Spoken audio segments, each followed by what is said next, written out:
Coucou tout le monde, j'espère que vous allez bien. Aujourd'hui on se retrouve pour une petite vidéo dans laquelle je voulais vous donner mes conseils si vous voulez venir en Nouvelle-Zélande, notamment sur Auckland en hiver. Beaucoup de personnes me demandent ces temps-ci quoi faire sur Auckland.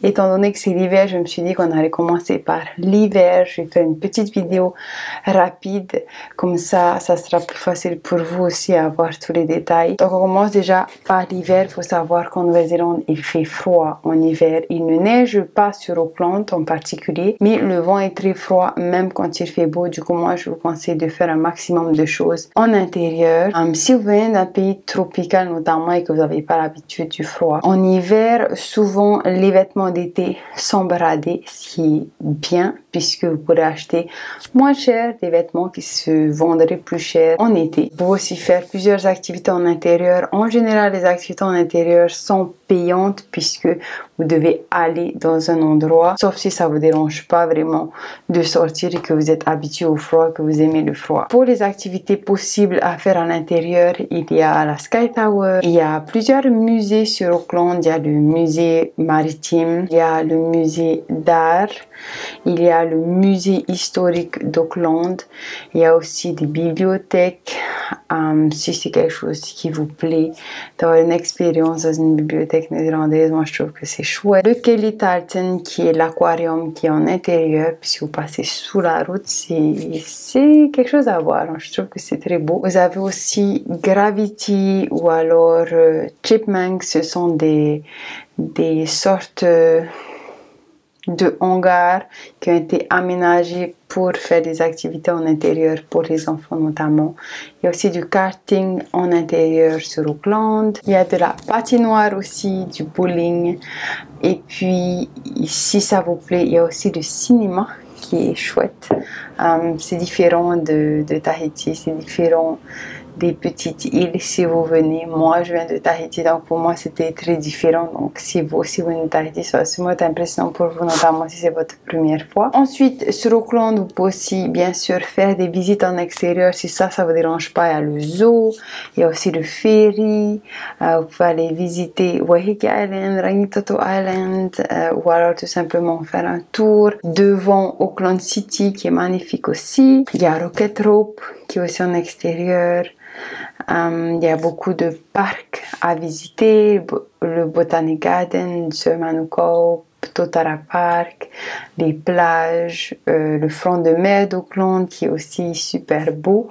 Ensuite, si vous venez sur Auckland, il y a aussi des buffets que vous pouvez faire sur Auckland. Il y a celui de la Sky City qui est le Fortuna. Moi, personnellement, je vous conseille de faire le petit déj, c'est trop bon.